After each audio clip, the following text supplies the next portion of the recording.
I don't think hazies are going away. I don't think juicies are going away, but I think that it's kind of going to. I think the hype is kind of dying down a little bit. Do you think milkshakes are going away?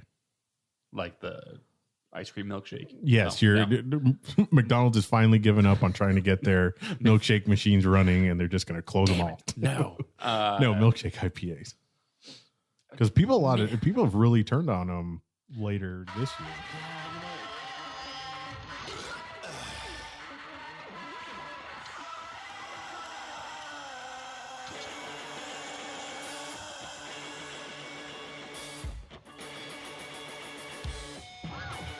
Welcome to the next episode of the Hoppy Craftsmen. I am Chris. I'm confused. It's Ed. Ed is here again.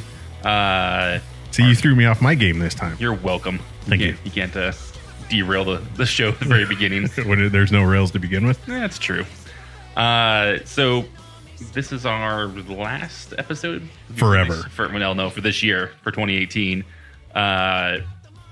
So in honor of that, you always say you don't really have beer in your fridge. I mean, you might not say that, Ed, but I do. And I say that, but I'm kind of lying because I have beers like this in there that I'm not going to drink. You have beer that's not for public consumption. Yeah. Just, I'm not going to be like, oh, it's Tuesday. Let's fucking crack a beer open. Yeah. I got this bottle of Black Tuesday from the brewery. I love it on the front. It says contains alcohol, by the way. By the way? Yeah, it should say by the way on there. It'd be great. By the way. Which, I don't know. If people don't know what that is, it's an imperial stout aged in bourbon barrels. It was for a long time, you can only get it part of their Reserve Society Reserve Society, I believe, which you had to get invited to and all this other crazy shit. But in 2016, they did their first public release of it. You could actually go online and purchase bottles. I think the limit was 3. I bought 3. It's pretty crazy. So this is a 2016 bottle. So this bottle's 2016. I figured might as well drink it today. It's hot.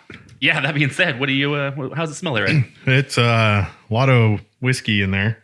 Oh, it's definitely bourbon barrel. Yeah, there's a lot of like hot whiskey. Woo. Yeah. It hasn't mellowed out over. I mean, at least the smell hasn't mellowed in 2 years. But it's a little burn in the throat, not bad. But yeah, you taste it. I tasted a little bit. Give a little sippery there. Super smooth. Nice. Super active, actually. There's a nice... but that's really good. Yeah. I like it. It's probably getting better as it warms up, too. I know. I put it in my cooler bag to bring it over to Ed's fine studio that we recorded in today. And I didn't put an ice pack in there because, one, it's Arizona in the winter. Yeah. So we're... quote unquote. Basically high refrigerator temperature right now. High 60s. So I'm like, it should be fine. That and this will probably be better as it warms up anyway. So I better get a little head start since it's such a large bottle. So you wanted me to guess the ABV on this? Yeah. I want to see what your thoughts on the ABV of this beer. And I mean, I'm going to just go off what the front of the bottle says. So what do you think this is? It's a little hot, considering by the time 2 years has passed. Mm-hmm. I would say I'm going to go with a solid 16%. You are low, my friend. Low? I'm on the low end. Holy crap. Hey, Price is Right. I still get the... Like I said, I brought 1 bottle of beer over. I didn't bring 3 Okay, or 4. so on average, we drink, blah, blah, blah, do the math in my head. Yeah. I'm just going to transpose those geographic illustrations going over your head real quick. So 22%. 20.3. Wow. Yeah. So it's definitely a big stout. It's a very, very big stout. So if it's this hot now, I can't imagine if you opened it in 2016. Yeah. I opened one, I think last year too. I think, and then next year I have 1 more bottle left, so I'll open that next year. So yeah, we'll see how it works in 3 years. It'd be great. If I can wait that long. Should be fine. I'm sure there's plenty of stouts coming this year. Yeah. What was the one that Wren just announced they're going to release? Speaking of other big stouts, they just announced one of their cans right. Devil's Claw? That's the one. That one looked interesting. Yeah. There was a lot of John in that, I think.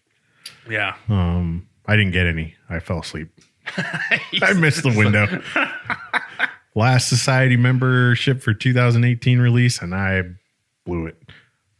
What are you going to do? That's okay. I spent a lot of money on Christmas presents, so. Yeah, it's that time of year, man.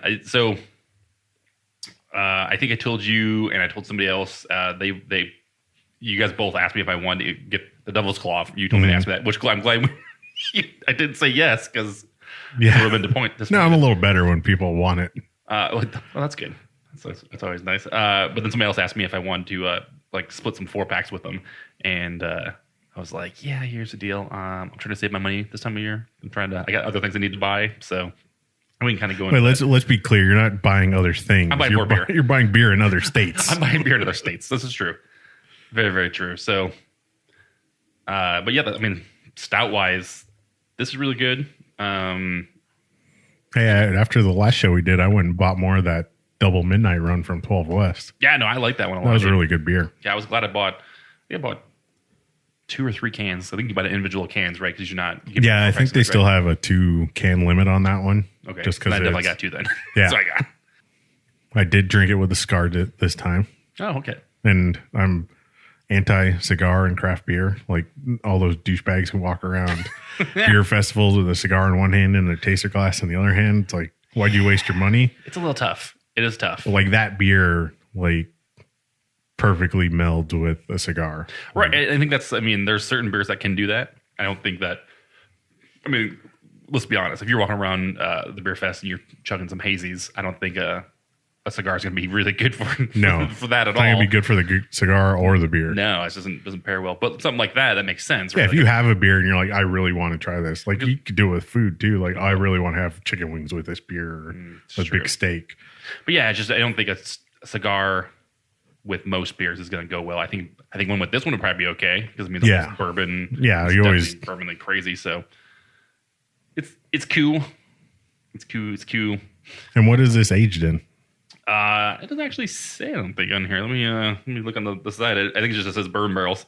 Does not say the name of the barrel anywhere on here. So yeah, I'm not getting a lot of any of those flavors yet. Maybe a little bit of chocolate, a little bit of sweetness, but maybe as it warms up, like obviously probably the vanilla is dead in that.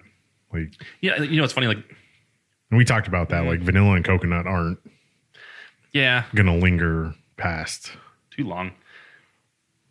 I always get so caramel for sure. I can kind of get caramel in that. It's funny. I always get molasses from all these dark beers. Like I always just taste molasses all the time. So, which isn't bad. I love molasses, so it works for me. So let's get in some local news. You sent me an article a while ago, and it's funny. I saw the same thing, and it made me laugh. I think it made a lot of people laugh. They usually send it to me. So I guess being on a list of top whatever beers or breweries or whatever is always cool. It's a great thing to have, like an alcohol to have, right? But and they're hell of a easy. A lot of you're gonna cut that out, right? Yeah, I'm gonna give you a lot of editing material Thanks. today.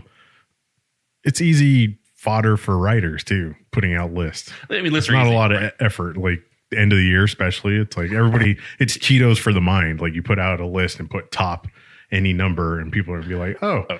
It's a search engine fucking optimization at its finest. So you get stuck in a slideshow and you're like, motherfucker. Goddamn slideshows. Yeah. But yeah, so Hilo Basin was recognized as what? It was a top... Phoenix top 7 breweries of 2000. I think it was 2018. But the interesting part of it is it's from a blog by a moving company. Well, it's the thing is, right? So I saw the Instagram post. And there was like, oh, we're honored to be on this list. And I was like, oh, cool. And I clicked it because usually the other breweries will tag the other breweries that are in the list, right? They'll actually like, oh, if this is the top 7 or whoever, we'll tag congratulations to so-and-so on this. So I like clicked to see who they tagged in it. And it was just one thing. And it was a moving company. Yeah, it was a moving company. So it's like, wait, was it the list of just businesses? Yeah. Or was it a list of breweries? And then, like come to find out, you go to their site. It's crazy. I mean, you can find the article real quick, but it was you go to like the website of these people, and they used to be a moving company, but they have articles on their site about craft beer. Yeah, but they're still a moving company. They're still a moving company, right? Yeah, and they serve like multiple states too, like Arizona, Colorado, Texas, a lot of East Coast cities or states. Yeah, which is more odd because they have another list of I think Colorado breweries that they did. So I don't know if they just do it for fun or... Right. Well, I mean, and that's fine. It's one of those things where like I've seen real estate agents or those kind of people like put out a list of, hey, these are things going on in the area to kind of like show people what happens in each city. So if you're thinking about moving here or whatever, that makes sense, right? if it's from that aspect, like somebody's like that works at that company just likes craft beer and they want to help showcase some of these businesses, that's really cool, I guess. But yeah, are these the breweries that are on route of the moving? Yeah, right. I just don't. I mean, it's just a very odd pairing of things. Good for Gila Basin to make that list. I think they still have one of the. It's such a great location. Like Gila Basin is really cool, and like the lower area when you go into the right, you can see into the brewing facility. Those big giant glass windows. That's fucking awesome. The place is super cool. I just think that the location on where it's at, the area, it's really weird. Oh yeah, because it's like on the edge of a strip mall type of thing. There's it's just it's funny because it's like it's kind of Arcadia, but not really Arcadia. Yeah. It's not nice Arcadia, I guess. Yeah, it's right on that border. Yeah, of where things start getting shady. But if you go a block north, and then you get like some really nice, like there's great restaurants up there and lots of culture, and then you have like it's just weird. It's just weird because it's so with that southern part of it, it's just not great. Yeah. And then you go far north, and it's like, oh, this is actually really cool. One street over, one street north. It's like, it's just weird. But it's a great location, and I don't think they would have found that location in another area with that much space. Probably not. No, not. I mean, that's probably one of the bigger breweries in definitely Phoenix. Yep. Without building the whole brand new location. Yeah. Right? Like kind of like Fate did. Right. Yeah. Fate South. You can build it if you wanted to, but you're not going to be able to find something that nice without much other commerce around you, I guess. It's gonna be the thing. So, but yeah, and it did list 7 Phoenix breweries. So I'd actually be interested to see what breweries actually have Phoenix as their address. It's true too, I guess. Because it's kind of, I would say, pretty limited. I mean, that bumps out like Goldwater and McFate and right. But then you have Helton. Yeah, you have Helton, which they're on the list too. I mean, it's Wren. So I guess we could talk about the list to see if we would agree with it or not. Yeah, what was on that list? So obviously we talked about Helio Basin was number 1, and this is only 7. So number 7 was Huss Brewing. Which, do you count that as the brewery being in Phoenix? Because that's their downtown location. Their brewery's in Tempe, right? The central, yeah. They do the brewery. Or is that Phoenix? No. It's on that that weird Phoenix Tempe border.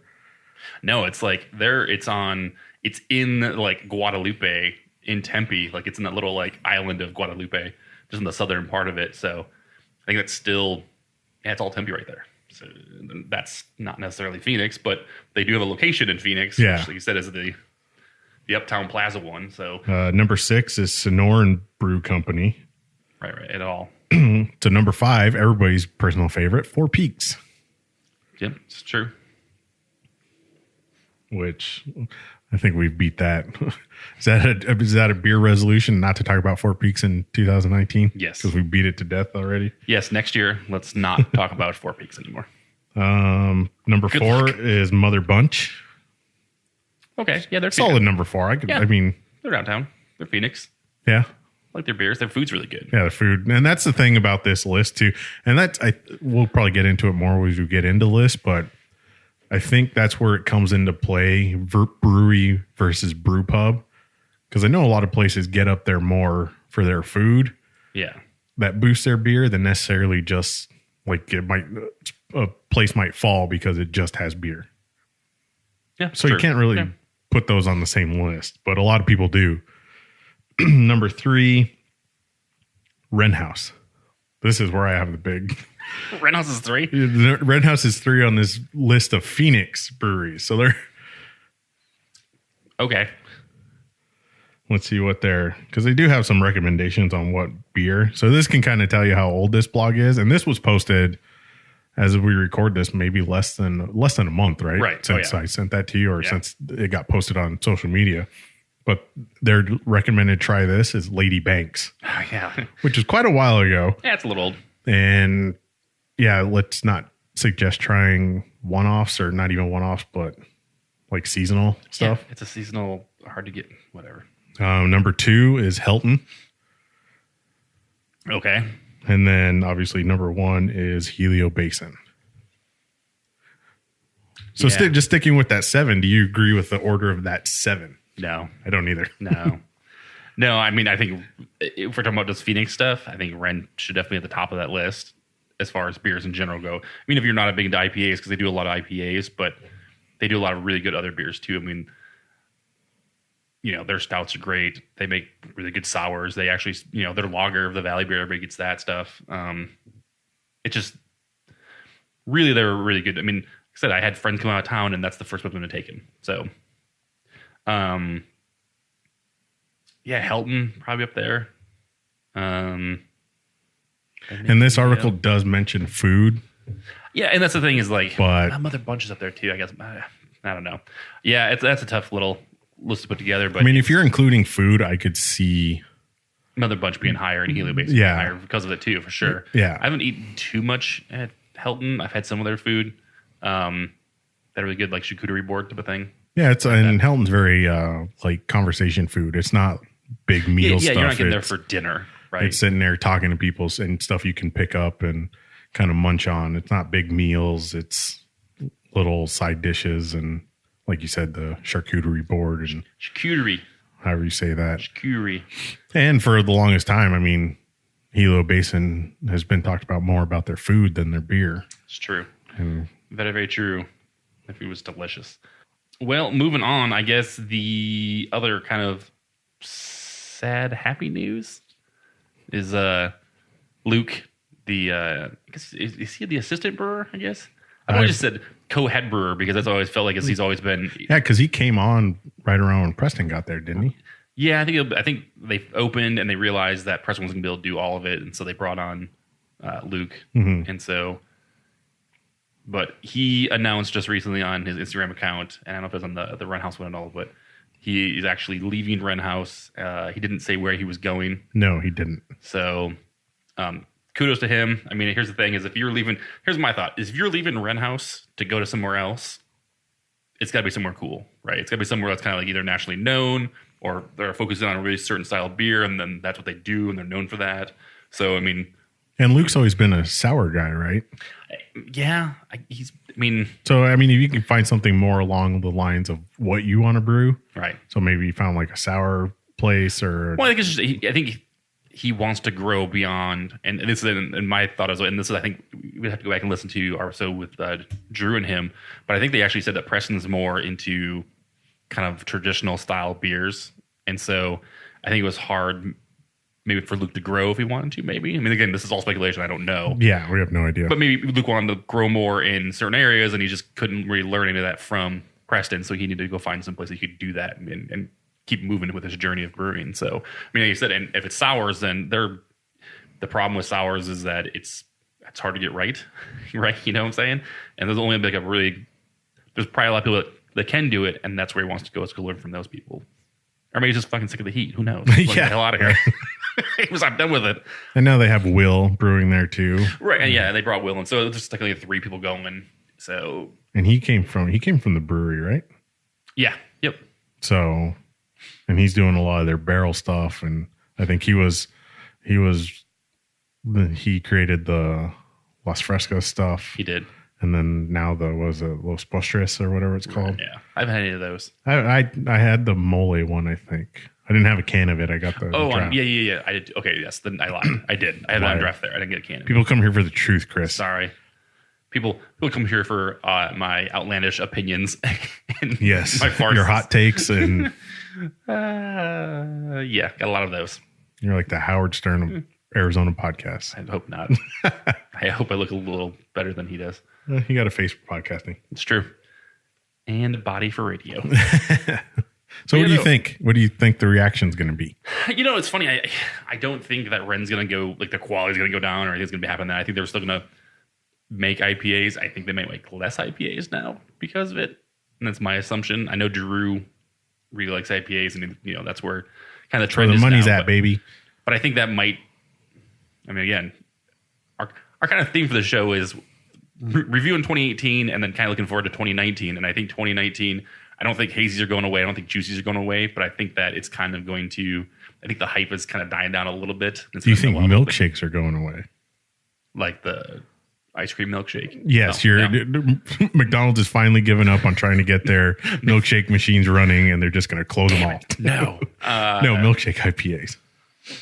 Because people have really turned on them later this year. Yeah, it's funny. Like I felt like we didn't get enough here as we should have, and I think that we almost lost we kind of lost that hype too. Like it was almost like, it's too late now. Yeah, we missed the crest of that wave and kind of were like, what's the big deal about this? Yeah, we caught the tail end of it. So, but yeah, I don't know. But I think hazier going away, so I think that's probably gonna be okay for Wren House. They can kind of focus on some more of the other styles they like to do, like some of the fest beers and the lagers and some of those kind of things, which is cool. And I hope they don't. I hope they keep putting out some big IPAs. And if Drew listens to this, I'm sure he'll message us and tell us that we're completely wrong and that they're still going to be putting out. Yeah. But I mean, what do you think the social reaction is going to be? Because like, I think you're right. I don't think the brewery's going to suffer. I mean, yeah, there might be little nuanced changes that maybe a lot of people won't recognize, or maybe there's a couple beers that won't get brewed again. But yeah, I mean, I think a lot of people know Preston, but Preston's kind of quiet and kind of, he only hangs out in the brew when like there's nobody there, or I mean, he's working obviously, but Luke you would see pretty regularly. Well, and Luke used to be a bartender at Angel's Trumpet too, right? So that's kind of what his roots were. So he kind of did that too. He was more comfortable with the front of house stuff. Right. So I think that helps a lot with it. Yeah, I mean, Luke's a cool dude. If you ever had a chance to talk to him and just kind of bullshit with Luke for a while, super nice guy. So, I mean, I think that's going to suck. But yeah, I mean, that's kind of, I guess that's, I don't know, man. I don't think, it's funny because I also think that a lot of people go there and they don't really know who Luke is as well. Yeah, I mean, I think they're big enough now where it's like there's very few people who are brewer centric. Right. I'm like, oh yeah, this is Luke's or this is Preston's. Right. I like that shit. And if you do that, you're kind of an asshole. But if you do, hey, I like that stuff. And second of all, you're kind of an asshole. It's true. But we also are such an asshole. We started a podcast and we talk about these things. Talk about these people. Whatever. Other people don't need to follow it. We just need to know. It's cool. Yeah. Don't worry about it. But yeah, I mean, cool for him. I hope he goes somewhere sweet and then he lets us know and then we'll come visit him there and bother him. Yeah, you can't get away from us, Luke. Like Wren House, or maybe make like Sparrow Condo. No, Sparrow Bungalow. Yeah, right across the street. Yeah, Wren House is packed, guys. I'm going to go Sparrow Bungalow. Yeah, or you could go to the giraffe preserve and keep that giraffe statue across the street for that. What was it, an insurance company? Yeah, don't give them we don't give them free shit. I don't know the name of it. I don't either. It's Giraffe RS. But I think Wren House is in a good place to transition to whatever they want to do. They were doing versus what Luke was doing and what he contributed. I think they're not going to miss a beat. No. But yeah, it sucks to see one of your favorite people from your favorite breweries leave, but you just hope it's for bigger and better. And who knows, maybe Wren House will open up a second location in 2019 or 20 and he'll come back. Very cool. All right.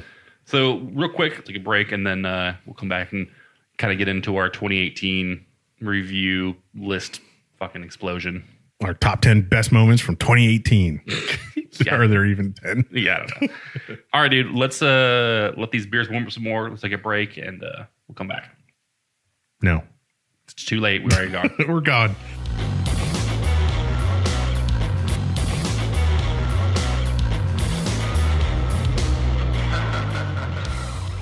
And we're back. Welcome back, everybody. And I adjusted my mic stand, so I'm not going cross-eyed anymore. Hey, I was looking at you through my mic stand. I was trying to get that. But it helps sometimes if you just go lower. Yeah, I went higher. And then you tilt it up. Yeah, I went higher. So I can't change it now. It's too late. I'm going higher. Don't worry. Okay, well, that's fine. But also, I sit to the left of it. So talk across. Well, I talked about this before. It's like, it's weird when people sit. I think it's weird when people sit directly across from each other. I now understand why they do it, because you're not staring through equipment at each other. Anywho, podcast problems. Yeah, podcast problem. And I said I was going to stay on track. I already derailed it. Good luck. So, kind of this section or portion of the show, Ed, we kind of want to. The idea, I guess, was to talk about 2018. Right, and there's a ton of fucking lists of 2018, like all over the place. We want to touch base on some of those, and then maybe some 2019 predictions, Nostradamus, some of that kind of stuff going on. But yeah, so the first one we talked about was the most anticipated breweries opening in 2018. Yes, in Arizona. I put brewers down, by the way. That doesn't really make sense. Yes. So breweries opening in 2018. We're talking about brewer divorces, so Yeah, and at least and qualify that in Arizona. yes, because we can't do the whole nation. We don't got that much time. Yeah, it's a big list. The funny thing is, though, when we're looking at this list and we were looking for most anticipated for 2019, we couldn't find anything. Right. So I don't know when that list comes out. Maybe July. July of 2019. That's when you're writing the most anticipated for 2019, halfway through the year. Yeah, when you run out of content, you're like, I should do a top 10 list. Opening in 2019, January. You're like, wait, it's fucking July. That's weird. All right. Because I've been hyped this whole time. So this list... pretty short list, too. From Arizona Central, right? AZ Central. AZ Central. Sorry. Yeah. Is Arizona not... I don't think it's Arizona Central. No, I think it's AZ AZ. Central. Oh, Arizona's AZ. But whatever. I don't know. Or if you type Arizona Central, it actually goes there. Yeah, maybe it goes to the water project or maybe whatever. Maybe redirects. Who knows? But yeah, so list is Helva Brewing, right? Yes. Isn't that right? Helva, which is an odd name. I never locked onto the name. I'm just going to say Hella Brewing. Hella Brewing. Hella Brewing. Hella Brew. That's how it works. That would have been better. Hella Brew. Yeah, right. That's what I thought it was. Yeah, that opened in an old Zips location that closed down. Which is funny. I've actually been to that Zips before. I used to go to that Zips all the time. It was awesome. They're one of them. On that as well is the Transplant City Beer Company. They opened. They're supposed to open. Like, it's funny. They look at these breweries, and yeah, it's funny because all of them are like late in the year. They're all like fall, like September, October. Yeah, a lot of them were from October to September, right? Yeah, that was for the most part. That was the estimated opening date. Some of these they missed by a couple months. Yeah, some of them missed by a couple of months. Yeah, so Transplant City Beer Company was supposed to be September. They got November 24th, so that's actually still not too bad. But we talked to the other breweries. Everybody knows it's you make an estimate. It's a fucking really soft estimate. Yeah, when the government's involved, there's going to be delays. There's lots of delays for all these things. So imagine going to the DMV and standing in line, but then they keep changing the location of the DMV. That's probably what it's like to open a brewery. Yeah, no shit. Let's see. Grand Avenue Brewing Company. We're just brewing. Grand Avenue Brewing. Desert Monks. They've opened, right? They opened a couple weeks ago as of this. So mid-December. Right. So you have something with a hell of open in December as well. Transplant opened Black Friday in November. Mm-hmm. That's awesome. And then Walter Station Brewing, which is supposed to be the end of summer. I did not see anything. Yeah, I couldn't find anything if they were open yet. So they could be. They could not be. If somebody from Walter Brewing Station or Station Brewing hears this, feel free to reach out to us and let us know you guys are alive and you're still going. So, but yeah, that's the most anticipated. Trying to finally set 2019 stuff. Can't find anything. Couldn't find anything. So here's a question. You're familiar with Transplant before the opening, right? You met them. Yep. What makes them anticipated?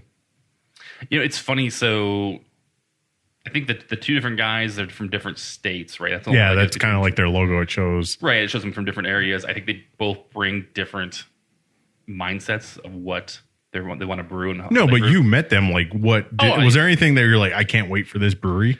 So funny enough, it was at a baby shower. They actually brought, so it's one of our friends, mutual friends, they had a baby. They actually brought beer to the baby shower. And one of the beers, had it was actually tea in it. They actually used, certain kind of tea leaves in it. It was like, oh, that's actually super interesting. So I think them using different ingredients to make the beers was a very unique look on it. And I think that probably will help a lot as being anticipated.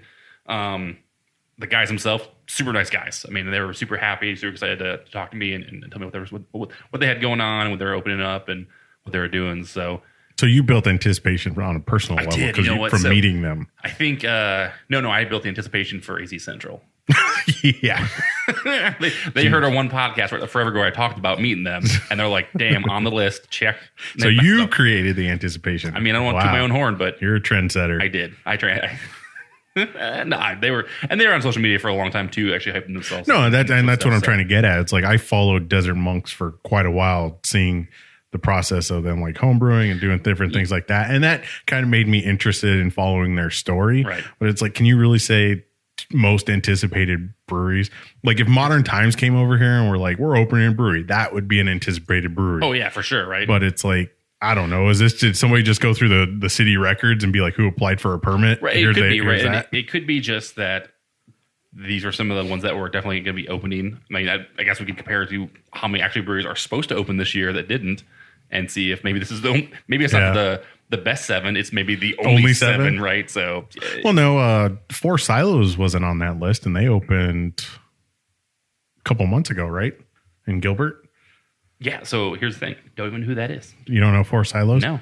And so, I mean, that's maybe these people did a really good job on social media, and they put themselves out there. They're most well known. Four Silos was huge on social media. That's how I figured them out. You're better at the social media than I am. Yeah, that's true. You're terrible at it. I agree. Yeah, I mean, that's like I said, if somebody was just looking to write something, maybe they just went for the city records. Who's applied for a brewery permit that's close to opening? Here's the list. Could be. They could have got information from our good friends at the Arizona Craft Brewers Guild as well. So. Are they all brewery guilds members? Yeah, no, I didn't see that. Did not look here. Let me go. Because there's a few of them out there, right? There's a few breweries that aren't guild affiliated. Let me. So, well, that, and I will also say that maybe the Brewers Guild isn't the best at updating their website sometimes. So yeah, you want to talk about somebody who's bad at social media. Who knows if this is updated or not? Probably not. They've gotten better, but they're still not good at social media. Right. Plus, they don't have a lot of hands on deck, so it's not all their fault. Yeah, it's true enough. You do a lot of the stuff outside of it. 3 or 4 people can only do so much. You're 100% true. But yeah, I mean, that was the 2018 list. If you have a 2019 list, send it to us so we can look at it, because we couldn't find one. Nope. Don't know. Or if you have your most anticipated breweries of 2018 that opened up that you disagree with this list. Was this on your list? Yeah. The next one list we saw was Best Beer Cities of 2018, and this was from Hop Culture magazine. Guarantee we're not on it. Yeah. I was going to say, Ed, what do you think are the 5 best beer cities of 2018? Well, I screwed up before the podcast and said Colorado, which is not a city. No, it's not. There's a Colorado city, but I was not that specific. No. I would say, what's the city in Colorado that not Boulder, right? What Denver? I don't even think Denver's the big one. Just in general. I don't know. No, I think there's a smaller city in Denver. I would say Denver made it. Probably Portland. Trying to think. Which Portland? Portland, Oregon. Screw Portland, Maine. Damn. Yeah, I said it. Yeah, you did. I mean, you did. You literally just said it. It's recorded. What's a good East Coast city? Somewhere in New York, Brooklyn.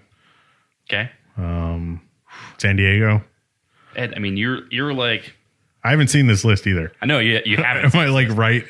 Did I miss the map on the dart with the darts? You're in the right area, but you didn't hit the bullseye on any of those. Well, that's really obvious. Like, let's just pick the biggest beer states and pick a city in them. Seattle, Washington. I was going to say Seattle, but I didn't. Yeah, likely story. I went with Portland. Seattle's there.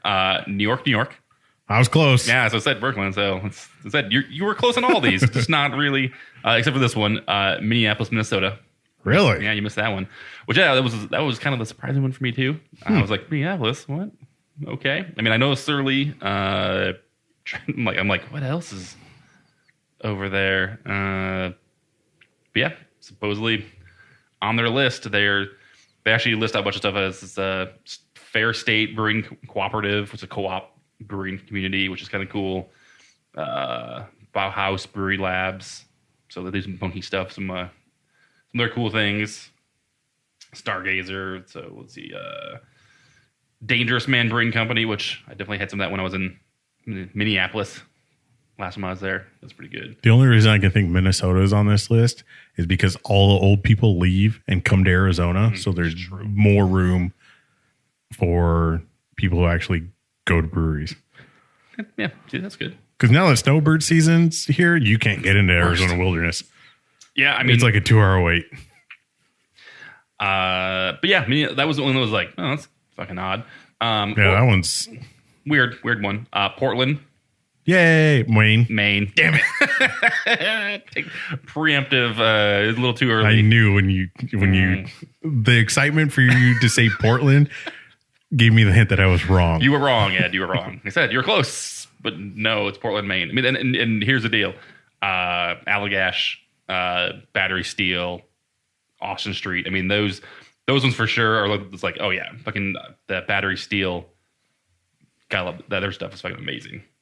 Luckily, last time Nate went out that way, he brought some of that back. And we had it. It was awesome. If you listen to our IPA Showdown episode, I think we drank some on that, which was a fucking shit show of an IPA. We drank like 14 IPAs or something like that. It was stupid. I think after a while, we're like, this one was my favorite, but I don't even know. I don't remember anymore. I can't even tell you anymore. They all these IPAs just taste the same. And then the last one on this is the Triangle, which is Durham, Raleigh, and Chapel Hill, North Carolina.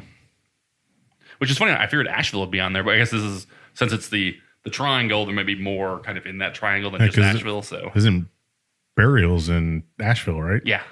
Huh, that's interesting. Yeah, and kind of a cheat also. David says, despite a shared estate with renowned beer capital Asheville, the Triangle's proven that there's great beer beyond Western North Carolina. That's what they said. So there's some good listen in there. So that's pretty cool. It's again, Phoenix isn't on that list. No, we're never on anybody's list. We missed that for some odd reason. I bet you, hey, best breweries to visit during spring training. There you go. We'd probably lose to Florida still. We should make a very specific list of places. Best Phoenix breweries to visit during spring training when it's 118 degrees. There you go. And then I think Phoenix will probably make that list. Yeah, we might make that list. We'll just skew the odds in our favor. I like it.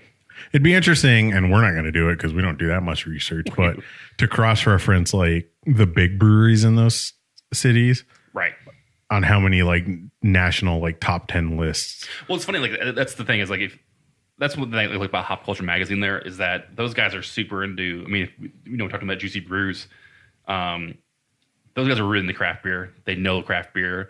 That's why they left and start writing this magazine about craft beer. And so you see a list like that, and you're like, like you said, you would expect Portland to be on there from Oregon, Portland, Oregon to be on there. You'd think Asheville would be on there, San Diego would be on there, and not. They didn't put those things on there at all. They put other people on there that are these kind of hidden gems of places. So it's kind of cool to see lists like that from people that are so passionate about craft beer. So yeah, and you would think like Portland, Oregon, like Great Notion alone could carry that nationally, but and it would on other people's lists. But I think with these guys, it's just they're so, like I said, they're so in tune with their Juicy Brews Festival going across the whole United States that they are able to get these like other places that people didn't know about. Wait, are you saying Hop Culture Magazine is more credible than the moving company blog for a list? I mean, I don't want to go that far. I don't want to get in trouble, Ed, by anybody that are listening to this episode. But no, yeah, you're right. Like they travel. That's probably one of the most like, it's awesome research by experience that you're going to get from Hop Culture. So, and I said this before, and I'll say it again: is I really hope that they come back to Tucson for the Juicy Brews Festival because it was fucking amazing. I don't know if that will happen or not. I'm hoping they do. Maybe they'll bring it to Phoenix, maybe, but let's hope. Let's hope they do because it was rad, dude. Hey, maybe we could make that list. Yes. Top 10 Juicy Brews Festival locations. Yeah. I think they only had Phoenix wouldn't even make that list because it was in Tucson. Oh, damn it. Well, all right. Well, what are you going to do? What the hell are you going to do? So speaking of Tucson, though, so there was an article about the, best 20 beer label designs of 2018. Is that what it was? Yes. Also from Hop Culture. Oh, there you go. The 20 best beer label designs of 2018. So tell us about that. It was the 20 best beer label designs of 2018. Yeah. So obviously a lot of sales come from the marketing of the label. Well, I mean, this thing is like, if people say it's the whole old adage, don't judge a book by its cover, but it's fucking hard not to. Yeah, but the cover gets you in the door. That's my fucking all right. That's our change on it. It definitely gets you in the door. It gets you interested. You see it. So yeah, they put this list out of what they thought. Was it actually ranked? Was it just a fucking overall cool It says the 20 best, but I think it's just these are the 20 best on the list, not necessarily 20 through 1. Okay. Which I got to kind of commend them because there's not a lot of parody labels on here. There's a few, but there's not a lot of ones you're going to look at and be like, "Whoa, I wonder how soon they got a C and D after they posted this label." But an Arizona brewery made the list in collaboration with friends. It's weird. It's like I said. So like one of the Mercmobile from Pure Project, Courtyard, and the Courtyard Brewing. I think Courtyard's out of New Orleans. Yeah. Theirs is a very loose color scheme of the Mystery Machine. Woo, yeah. So it's a Mercmobile. Yeah. That one I can see like that's parody, that's tongue in cheek, that falls. Yeah, it's not within the side of the box of. Yeah, they didn't make it look like the Mystery Mobile, but it's the color scheme, it's the color, it's the text. But I could see that one making it. But the interesting thing, the Arizona beer that made it was Highway Vacay, which was a Pure Project Wren House collaboration. And Mumford Brewing. Right. Which I'll read their quote about what it is. This is, and I quote, "We love the retro, classic Cali film, vaporwave meets surf rock vibes of this can. It's nostalgic and progressive, and who would have expected it contains a giant juicy beer? It's rare that we find a can that can capture the essence of so many brewery collaborations, but Highway Vacay succeeds." And for those of you who don't know, it's basically like a sunset over the ocean with like a convertible driving down the road with some palm trees. Very like late 80s, early 90s rock album cover looking. Yeah, it's definitely got that like illustrated but not illustrated like look to it. It's like it reminds me of California Games kind of like look to it. You know what I'm saying? yeah, it's exactly like that, which is cool. But yeah, looking at these other labels on here, I don't know if that would have been I mean, it's awesome they made it. Don't get me wrong. That's awesome. I'm all for it. But I think there's a glaring misrepresentation. Not misrepresentation, but just glaring omission from this list of Arizona breweries. Especially considering hop culture has ties to Tucson. Yeah. They kind of missed the boat on this one. Not only is Highway Vacation not the best label, in my opinion, from Wren House. Oh, yeah. It's not even the best label in this state. And I could probably give you 20 examples of the last 20 beers from Pueblo Vita. I mean, here's the deal. I haven't made one planter out of a Wren House can, Ed. Yeah. But how many planters do you make out of Pueblo Vita cans? I made one. Yeah, there you go. I will go to bat. Saywell's Designs, who does the can art and labeling for Pueblo Vita, is by far the best can designs in the state. Bar none. Killing it, man. He's every time they bring a new can out, like I'm almost more excited about what he does than also about the beer. You know, it's like it used to be like the beer and then the can art's awesome too, but like at this point it's like, I'm super excited about the can art. What's he gonna do next? And I'm sure it's a lot of pressure for him. And we talked to those guys down in Tucson to Colin Net, and they said that, you know, he stresses out.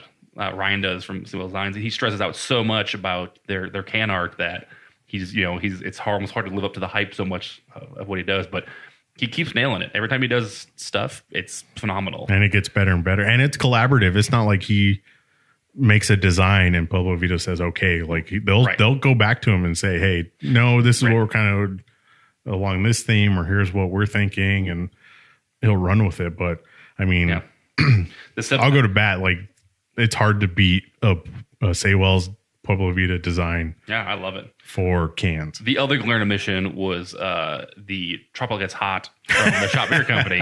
That should have been on this list. Yeah, it should have been an honorable mention. I'll message Kenny from Hop Culture and let him know that they really didn't get on the ball with this one. But thanks, guys.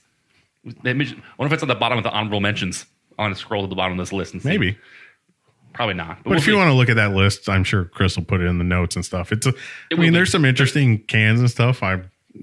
There's the true one, the true brewing with the 7 doors, where it reminds me of House. You see the 80s a horror movie called House. Where it's like, I think it's House 2, where it's just a hand. Yeah. That's literally what this reminds me of. So that's fucking rad.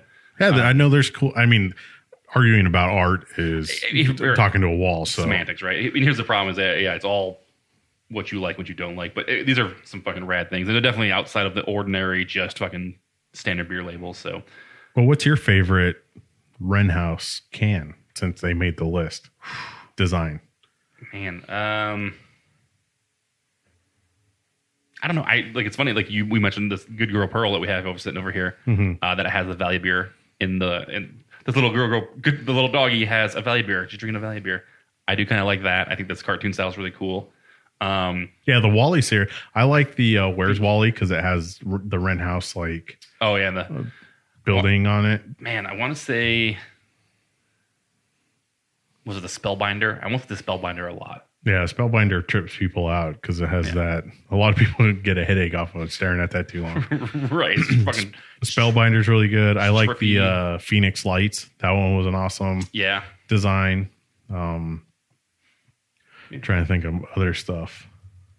I'm gonna look up all their. But the problem with this always is it's like I say about the Untapped ratings, right? I go back and I look at them. I'm like, oh, I fucking had that beer. That's weird. Like I forget. I forget all the fucking cans they come out with over the year, and you're like, yeah, that's right. They do stuff. They do these things. Yeah, Good Boy. I mean, Good Boys were cool. Nest Egg was actually not too bad either. Yeah, Nest Egg was cool. You know what was actually really cool was that the Nocho Mule one that they did with Superstition Meadery. Yeah. That one was actually really cool too. I like that one. The Deuces was a really cool label. Man, we're just gonna have to. There's just too many. It literally comes down to there's just way too many cool labels. But we can agree that Highway Vacay is not. No, probably not their best. Even Wren House's best label. I mean the Midnight Pie Thief. Oh, the purple with the purple and pie the green hand. Yeah, that thing was fucking rad too. So, again, it's all semantics. It all comes down to what people's personal taste is. So, cool for them. Moving on with our 2018 lists. Top 15 beers of 2018 according to AA Ron. Punch Drink, is that what you said? Let me see here. Yes, punchdrink.com. So what are the 20 are the best beers there, Ed? Best beers. Well, I gotta kind of, and we'll give you a little, because I have some issues with some of the. Wait a minute, you have intro on this? Yeah, I have beef to pick, but a little bit about the person who wrote this, Aaron Goldfarb. I guess that's how you say it. I don't know. He's from Brooklyn. He's a novelist, the author of Hacking Whiskey. Never heard of it. He's also written for Esquire, Playboy, Whiskey Advocate. So he knows a hell of a lot more, and he's a hell of a lot more credentialed than I am. So take my opinion as you will. I usually do. But his top 15 beers. Give me your glass, Ed. In his intro, and I'll quote this. This kind of put me on edge. I already put water in this. Anywho. Drink it anyways, Ed. And he admits that beer lists are inherently personal. So, God, I hate that. that was for It still doesn't sound like, I guarantee if I go get a Coke and you open it, it's going to do like, and that's what people use. Stop faking your beer openings. Let me find the intro. Sorry. I threw you off. Completely off your game. I can't find it. But basically he's saying on my list is beers that were made for adults. So he's kind of throwing out beers that are named funky, childish names. Yeah. Beers. Like if your beer's named like Sugar Fluffy Crystal Clouds, he's like, fuck that beer. That's and he bullshit. mentions like Ecto Cooler rip-off beers and stuff like that. All right, well, whatever. Hey, whatever you want, fine. But to get to his list, 5 Boroughs Collaboration Kolsch. So he's from Brooklyn, and he's talking about a New York brewery. All right. But that's because I saw another list, and we won't get into that list, but it said it was like the top 10 brewery only beers. Like, how specific is that? Like, how is anybody going to validate or... Yeah, like, and it's a little harder for anybody to be like, you know what? I agree with this list. Yeah. I've been to every brewery you've been to. Yeah. Whatever. And I think some of it was like, oh, here's what people voted on tap, the best beer from that brewery. But it's like, yeah, it's super personal, but All right. So we don't have time to get in the top 15. Give us the top 5. Quick. all right. We'll go down, scroll. Is it the opposite way? Is it fucking 15 at the top and 1 at the bottom? I believe so. These sons of bitches. Or I don't think there's any order at all. Oh, that's even worse. Yeah, I think it's just top 15 Overall. Yeah. So I'll give you, if there's any highlights. Yeah, give me some highlights in there. J. Wakefield Haterade. Okay. That probably Firestone Walker 22 Anniversary Ale. Okay. Goose Island Inlay. Islay. Is that a bird, right? No, that's some of scotch. What? Islay? Yeah. That's Scotch? Yeah. It's a barrel-aged stout. Which would be barrel aged and scotch. Maybe. Scotch. Huge Scotch. I'm thinking of like a Scotch. spray or whatever. Never heard of them. I mean, here's the deal. 20% alcohol. Oh, this is the whole reason why I brought up this list.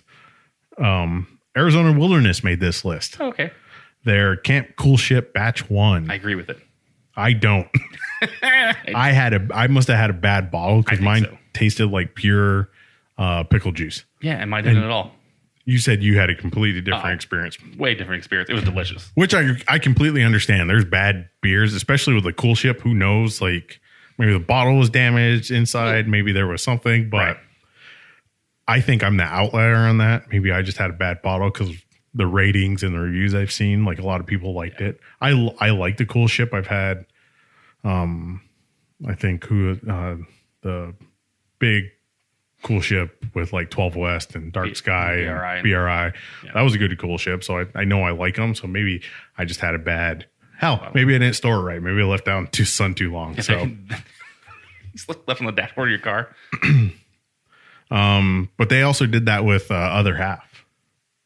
Okay. That's who they invited to their Cool Ship. So another New York base. So I kind of wonder if this is Little New York heavy on this list.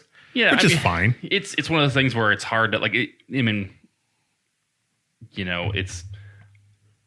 touched about it earlier. I'm literally going to the East Coast during the holiday here, during Christmas and New Year's, and I'm gonna basically talk to. My in-laws, and we're asking like what beers they should get, or look for me and blah blah. And I actually was doing some research trying to figure out what I should get because I know the big heavy hitters out there, but I don't know the Wren houses of fucking Maryland. I don't really know those people, so I go online and try to find some forums and find some groups and get some information from those people. So it's hard when you read an article like this and you're not from the area. I mean, come on, you have to cover the whole United States. It's a little tough. I mean, you're going to basically hit the very cream of the crop heavy hitters, most well known in your circle of people or who you follow. So it's really hard to be able to get this. Yeah, and it's a guy from New York who maybe he's not even favoriting New York area breweries, but it does help. Like if you could read this list and be like, hey, I'm going to New York, I'll be in the area, maybe I'll try these out. You're not going to get that Cool Ship, but right. So moving along, I saw an article that said giving up hazy IPAs for the new year. Good luck. And that makes me laugh. I think it's one of those things where I said it earlier that it's so stupid. I think the hype's going down, but I think that it's never going away. Let's be real. It's not going away, right? I think a lot of people thought it was a very hypey thing for a bit. If you've had a good hazy, juicy IPA, they're not going away, right? I mean, I think the people that are making bad ones are going to get weeded out, and they're not going to make them anymore because they just didn't sell them, and they're probably fucking befuddled of why the hell didn't it sell so well? I made a hazy IPA like everybody likes, and you're like, yeah, but you made a fucking shitty one, so whatever. But my question to you was, do you have a New Year's resolution for beer? Like, is there something that you do that you want to change, or something that you want to do differently, or something that, like, you've done this year where you're like, you know what, next year I think I'm going to change it. I'm going to do this instead. I think I want to go to more breweries that I haven't been to. Okay. Instead of the same old ones over and over again. Like I try and rotate based on like releases, but it's like I still haven't been to places like Saddle Mountain because that's far from where I'm at. Hell, I haven't been to Wanderlust in Flagstaff. I always go to Mother Road and Dark Sky. Yeah. And it's like maybe like it's easy. There's a few in Tucson, like there's Copper Mine I haven't been to. So I think Crooked Tooth. You been to Crooked Tooth? I've been to Crooked Tooth. But maybe trying to mix in more of those, and even Crooked Tooth. It's like instead of going to Pueblo Vita first, maybe go to Crooked Tooth first. Right. So I'd like to get more breweries under my belt versus like, oh, Wren House has another release. Let's go there. Oh, yeah. No, I get that. Or go to 8-bit more, at least. Try to venture out a little bit more. Yeah. So But I don't think I want to give up. It's so stupid. If you're going in with the prejudgment of a beer style, then like what's the point? Yeah, I mean, giving up on hazy IPAs, whatever. Because if you put like a double, triple, hazy, super juicy, regular pale ale in a can, guaranteed you're probably going to like the majority of them. You're not going to be like, oh, this one's the hazy. I'm not going to drink this. Like, yeah, they're good for Instagram picture, but if you drink them straight out of the can or whatever they come in, like, you're really not going to pick up on. I'll say, so it's funny, like I know when like, the idea when you taste beer, you get it's like, oh, this is the aroma and this is the appearance and this is mouthfeel and all that stuff. And I think the biggest one, no matter what, it should be weighted the most, no matter which one it is the taste, right? You're drinking a beverage. It should taste fucking good. And I understand that aroma has something to do with that, but if beer doesn't fucking taste good. I mean, here's the thing is there's beers that we've tasted before where this fucking has a weird, odd smell to it, and you taste it tastes fucking amazing. So yeah, it's one of those things where we had that with a Black Caddis. Right. Like it had like a weird, salty, briny smell to it. Yeah, the last episode. Yeah, go listen to that. It was weird. It had a weird, salty smell to it, like a C, and it tasted fucking fine, which is odd. So it's just one of those. But then what do you consider? Like, how do you define a hazy IPA? Is it unfiltered? Is it lactose? Is it? It's funny. So, like, I mean, if people are mutually separating hazy and juicy IPAs from each other, I think that's wrong. Mm-hmm. At least in my mind, it is. I think hazy and juicy go together, right? I think that beer should be hazy, but it should also lend itself with these big, very hop aromas that are citrusy and very hop forward. Beers like that, that's what's going to fucking stay around. That's what's fucking killing it. Those are the ones people actually want.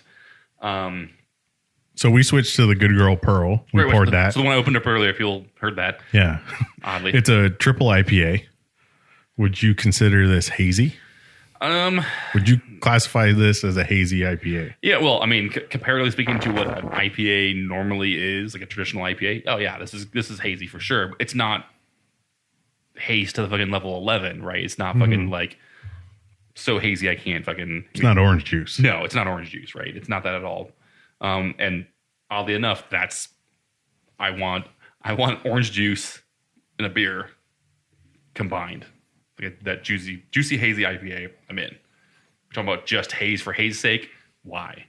Right? If it doesn't add anything to the flavor of the beer, it's not giving those fucking hop aromas and flavors, then I'm not into it. I really don't care. I can totally understand if you want to make a resolution and be like, when I go to a brewery, the first thing I'm going to drink is not a hazy IPA. Right. I'm going to look for a Kolsch or a lager or a stout or a Pilsner. I'm going to start somewhere else other than the IPA. Yeah, and granted, here's the thing. I didn't read super deep into this article. Yeah, because you have the attention span of a goldfish. Well, I thought it was a very clickbait kind of title. So it was like, oh, hazy's giving it up. Oh, I was like, yeah, I get it. It makes sense. But like you said, if it's for the reason of I want to fucking expand my beer palate, I get that. I totally appreciate it, and I totally encourage people to do that. I mean, this is funny. Like I said, like I'm going back east, and my in-laws were like, what beers? They asked my wife what beers they should get for me besides IPAs because they know that already, and which is hilarious. But they and I was like, oh well, I like this and this and this. And my wife was like fucking typing out a goddamn paragraph, and I was like, here, these are beers I probably won't like. Just tell them to stop, just stay away from them. Right? That was the easier way to do it. I told it that much makes more sense to me is that, hey, I like all these styles of beer because my palate's been expanded compared to being like, I only like fucking stouts and I only like pastry stouts and I only like super farmhouse exclusive saisons. It's like, yeah, no. You should have been. I like bourbon barrel aged. 20%. Yeah. 20% stouts. Limited reserve. Yeah. So, I mean, But yeah, I think along those lines, I think the thing that I might change, it's funny, like, I think I've been like very ultra support local for a long, long time. And I think I might kind of move out of that just a little bit. I think I might expand back into getting more regional / national beers. Just because. Does that mean we're going to Raleigh Farmhouse next year in 2019? Yeah, that's going to happen. That's on the list for sure. We just got, like I said, like I said last show, we just put a line in the sand and put a date on the fucking calendar and make it happen. Because if we don't do that, we're going to talk about it forever and just never do it. But no, actually, there's so many other good beers from other breweries that get produced throughout the year that I just don't even fucking pay attention to anymore, just because I'm so focused on supporting local. And I totally still going to support local breweries, but I also want to support like regional local breweries as well. Like, I mean, get some more modern time stuff. I mean, we talked about a little bit about. Well, you just got to go to the Wandering Tourist to get modern times. Yeah. Well, just the invasion of other San Diego brewers and Pacific Northwest brewers are coming to actually Phoenix. You know, we've seen Bottle Logic here recently. We saw Jester King at Wandering Tourist lately. Just those other types of breweries, which is great. They're going to help me kind of fulfill my New Year's resolution, I guess, about beer, to kind of venture out more from the. It's funny. I was very like nationally fucking like big breweries for a long time, and then I kind of focused it on local, very, very. I almost called that, like, I called it ultra local craft beer. Yeah, and I was kind of relax that a little bit more. I mean, for a long time, like, my beer fridge was just fucking only local releases, and that's it. And I think that I need to expand that out just a little bit more. What it's been. Yeah, and we've gotten kind of hyper local because this didn't make the last episode, but we talked about like the top 5 breweries in Arizona, and after between 6 and 10, there's a little bit of a drop off and a lot of question marks. Right. And it's like, are we really? Maybe we need a bigger pool for comparison. Like maybe it helps us understand. Because I'll be honest, when I went to the Pacific Northwest, I was like, we make better beer than these guys. It's funny. It's like I see beers on social media or the people checking them in, and I'm like, God, that looks amazing. This is so great. And then I go to places like Great Notion, and like I had some of their beers. Their beers are good, but there wasn't like beers where I was like, this is fucking amazing. Like, I mean, it wasn't transcendent. There was like they were out of like certain ones too, but there were like, I was like, this is really, really good. I really enjoy this. I definitely would drink a lot of this, but it didn't live up to the hype in my mind that social media put there. And although blueberry pancakes probably does. Really good. Yeah. It was just, that was the blueberry. Well, the blueberry muffin was really good too. I don't know if I actually didn't do the pancake mixture. Yeah. Well, when I went up there, they actually did a keg of double stack with the blueberry in-house, because you can always, if they have blueberry pancakes or if they have double stack and the blueberry muffin on tap, you can mix it to make the blueberry pancakes. Okay. But they actually did a keg in-house of blueberry pancakes, and holy crap. So the blueberry muffin's awesome. So it's just, to your point of, it's so funny. There's so many beers that come out that get released that the cover, the can art, or the people Instagram photos or whatever is like fucking super hyping this up, and then I get it and it's just not, it doesn't live up to it most of the time. And there's other beers where I'm like, I haven't seen a ton of this, and it was fucking phenomenal. Like Odd 13 fucking had Interglad Juice Hunter. Like they had a ton of other fucking beers that they released here, right? Odd 13 did, that were good, but that Interglad Juice Hunter was fucking amazing, and I didn't see a ton of people fucking posting fucking photos of that beer. So, yeah, I didn't see that one a lot either. But it's like stuff like that where it's like there's so many other fucking beers, and so like at this, it's funny, like the hunt for these exclusive or these fucking certain types of beers. I think in my mindset is kind of, I'm trying to get away from that. I'm trying to fucking not do that kind of shit in the new year.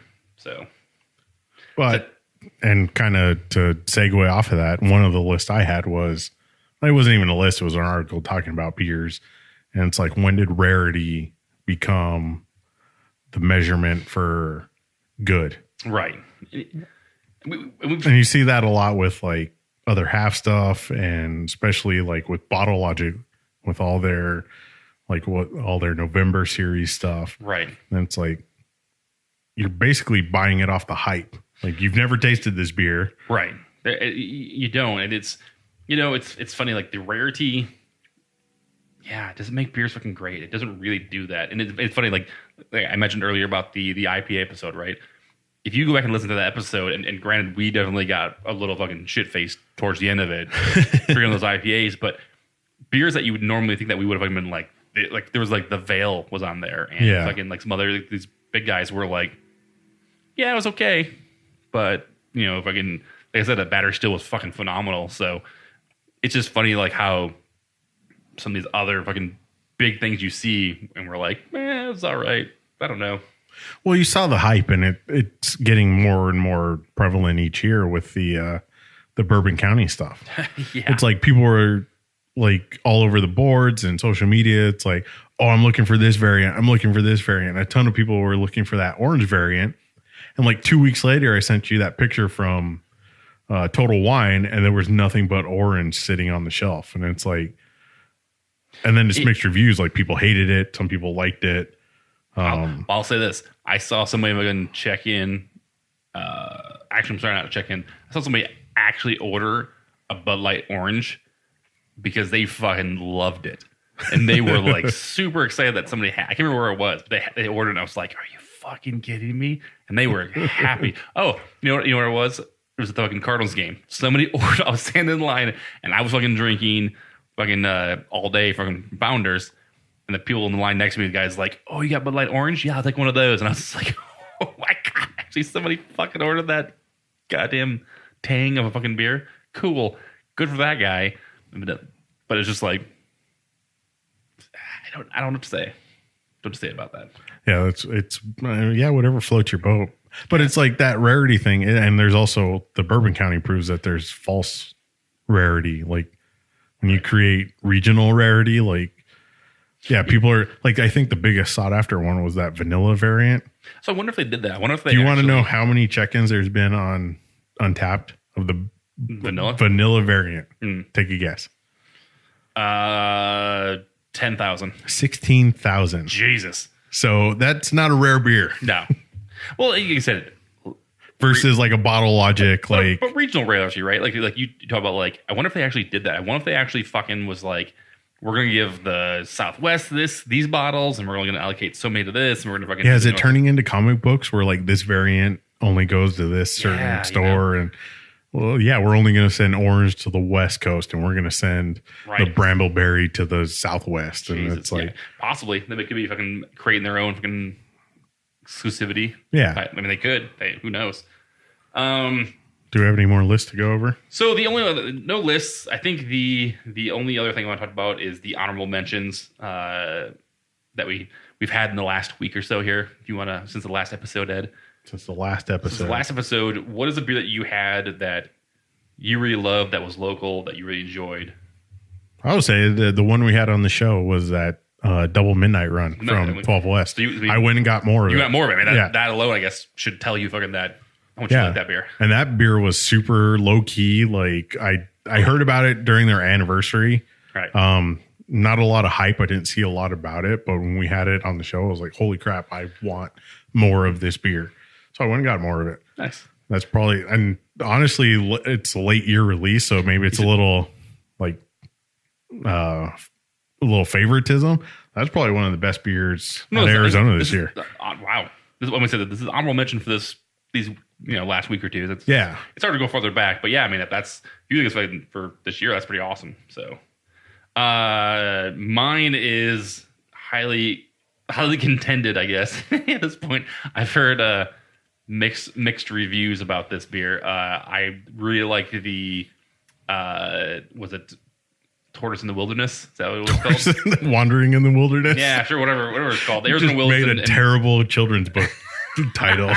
Wandering in the Wilderness, the Arizona Wilderness Wandering Tourist collab. I actually enjoyed it. I actually thought it was really good. You said that you got some weird taste from it. Not a weird taste. I think whatever Wilderness is using, and like I mentioned it, maybe it's the amount of Sinagua malt they use. Yeah. Like Wilderness is developing a very definite taste. Like you can taste a Wilderness beer. I'm sensitive to it. Right. It's a decent beer. I wasn't overly impressed with it, but it's. So it's funny. So one of our patron supporters actually told me that he wasn't a big fan of it either. You told me you weren't a big fan of it. My coworker loved it. He wished he would have bought more cans of it. I wish I would have got actually cans of it instead of getting the one can from you. So it's just kind of funny how like you can have the other can in my fridge. Oh, perfect. Perfect. The show's over. Sorry guys. We'll see you later. But no, I mean, it was, I really enjoyed it. If you look at Untapped, let's see what the total check-ins, 374. So not a ton. Overall rating, what does it look here? 4.34. So still pretty fucking high, but not a ton of fucking check-ins. Oddly enough, I know Water and Tortoise actually got like 20 more cases of it. Yeah, I saw that. So there's still some sitting there if you guys want to go try it. And what'd you say the rating was for that one? 434. What do you think the Good Girl Pearl, which was also Wandering Tortoise collab with Wren House? What do you think their overall rating is? 3.9. 4.22. Damn. All right. That's the overall. It's funny. So did you get, what was the other one? Burning Tree, or did they do a collab with them? They did 3 collabs. The Bergeron. Oh, Bergen? Yeah, Bergeron. Tom Bergeron. That's why I would say Bergeron. Tom Bergeron. Tom Berenger. If Tom Berenger beer. No, I didn't have any of that yet. I haven't either. So how would you compare, since we're drinking the Good Boy or Good Girl Pearl? Good Girl Pearl. Which one do you like more, the Wandering in the Wilderness or? Yeah. Oh yeah. Yeah, because you like it more than the Good Girl Pearl. I got a 4-pack of this. I got a 4-pack of the Good Boy Wally. They released again. And then, I had the 1 can from you of this, and I fucking was upset that I got only 1 can of this. Really? Yeah. Interesting. This is good. For some odd reason, I feel like it gives me heartburn, which is really weird. Getting old, you can't handle those triple IPAs anymore. It could be what it is. It could be the triples just fucking destroying my body. Yep. Got to do some exercise. Those 16-ounce beer curls don't count. Well, you never know. I try. We'll see. We'll see in 15 years, Ed. We'll see in 2019. Oh, Jesus. 15 years. Yeah, right. Good stuff, man. Well, and I didn't actually. I also didn't have. I was kind of mad I missed the Flannel Samurai too. From Arizona Wilderness. They might still have that. They probably do. It seems like a lot of beers been sticking around a little bit longer. I was sad I missed a Flannel Buddies from Dark Sky and Goldwater. That was really good last year, and they canned it this year. The Modern Times fucking collab with Wilderness was called Flannel Samurai. So missed that.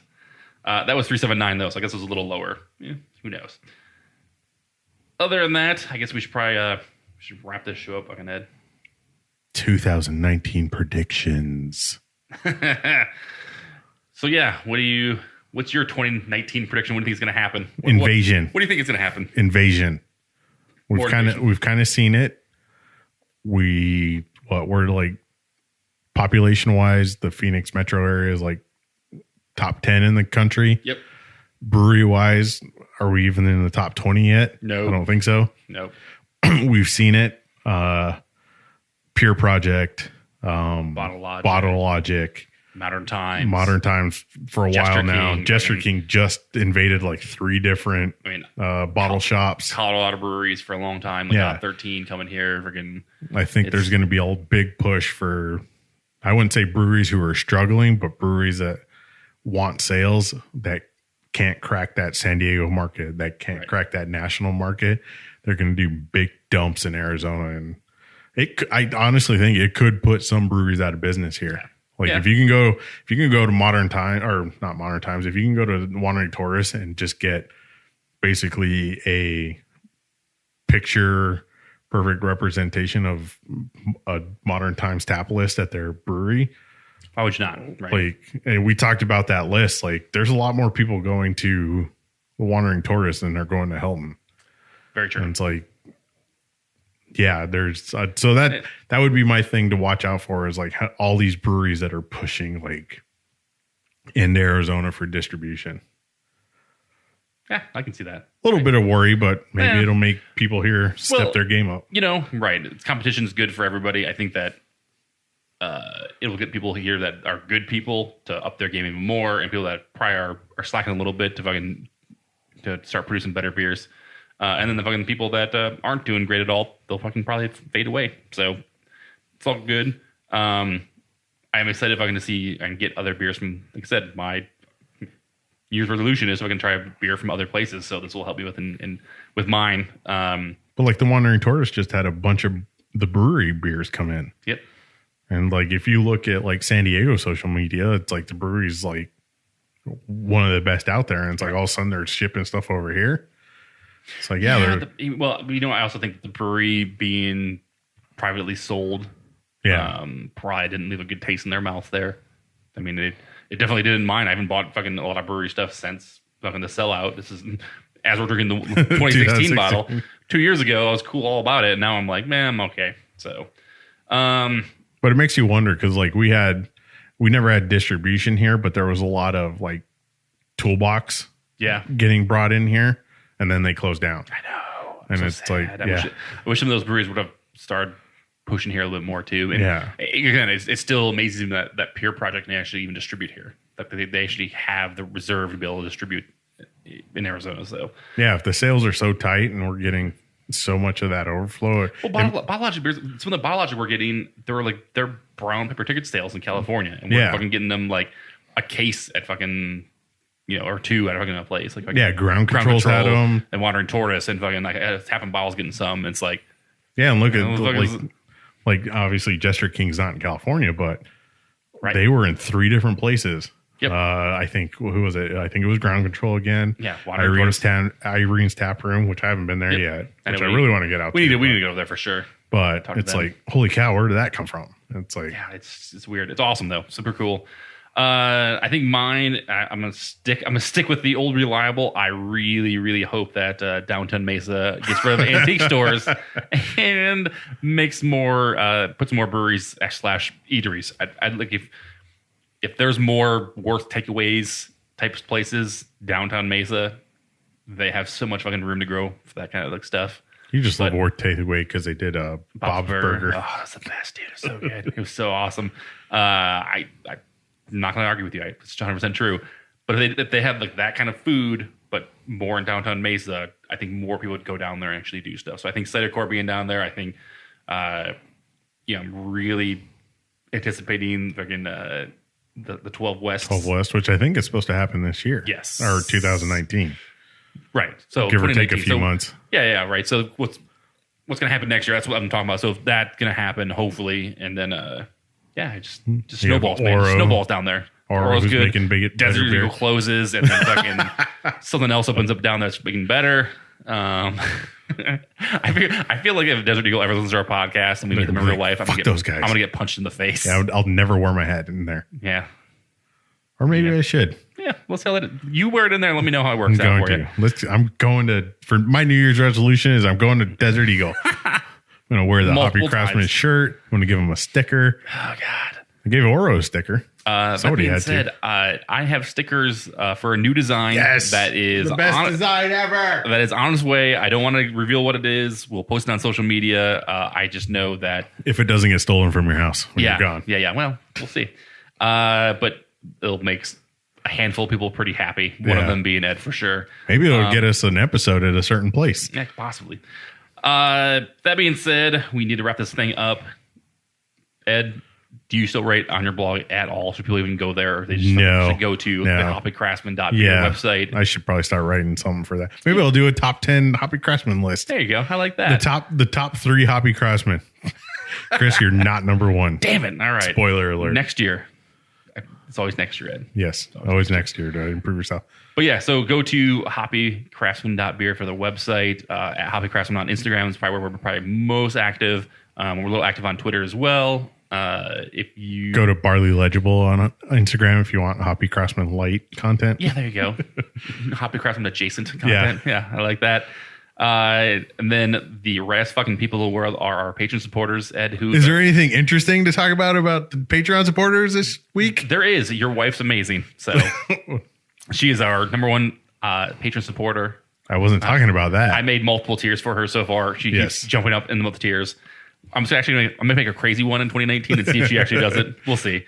But Cena Gomez, patron supporter, Indie Beer Talk. Is there anybody new on this list? Yeah, but I got to touch on the other people. Ed, hold on. Okay. Rob Fulmer, Mark Ballesteros, Jessica Langley, who is super awesome. She's not Cena awesome. She's not Cena awesome. She's the previously known as Cena tier, which is still pretty fucking rad. I would actually enjoy if everybody got to that tier. Is it still the tier formerly known as Cena? Yes, it is. It is that. Yes. How long before it's renamed to the Jessica tier? Not too long. I'm guessing. Okay, maybe Tina. Yeah. New Year's. Maybe 2019. We'll see what happens then. And then finally, we have a new patron supporter. Pure Guilt. We guilt them into it. Zach Dominguez. Is that how you say his last name? Sure. I'm white. No. Yeah, you're white. All right. That's racist. You asked me to pronounce it. How would you not pronounce it that way? No, it's racist that you asked me to pronounce it. Oh. So no, I'm just asking in general. Ed, listen, I don't see color. I just ask a personal question. Stop looking into shit. Based on that hazy conversation, you do see color. I mean, beer-wise, yes. I discriminate against beer. I see colors of beer. I discriminate against beer, not people. But Zach is our newest patron supporter. Thank you, Zach, for actually answering the bell. Actually, listen to that episode, getting called out, and then being like, God damn it, I cannot be called on the next episode because Ed will be a jerk to me. So thank you. So if you want to donate to the podcast and not have me be a jerk to you, where do you go, Chris? You go to patreon.com/Hoppy Craftsmen. We have a bunch of different tiers. You get free stickers. You actually get other information. You actually get access to behind the scenes photos that we take at some of the brewery interviews we do with people and other content as well. So looking to revamp some of the rewards for next year to actually get people more involved in what happens in this podcast and go from there. So thanks for listening. And hopefully more brewery interviews and less me. Lot more brewery interviews. So, and even more so craft beer related other things that we have in the works right now. So that being said, thanks everybody for listening. Have a great 2018 holiday New Year's and have a great 2019. Support local, drink craft beer. Ed. Rally, we're coming for you 2019. 2019 Raleigh. We can make some fucking shirts. 2019 Raleigh. Yeah. I'm in. Santa Fe tour. So thanks for listening. I'm Chris. I'm Ed. Later.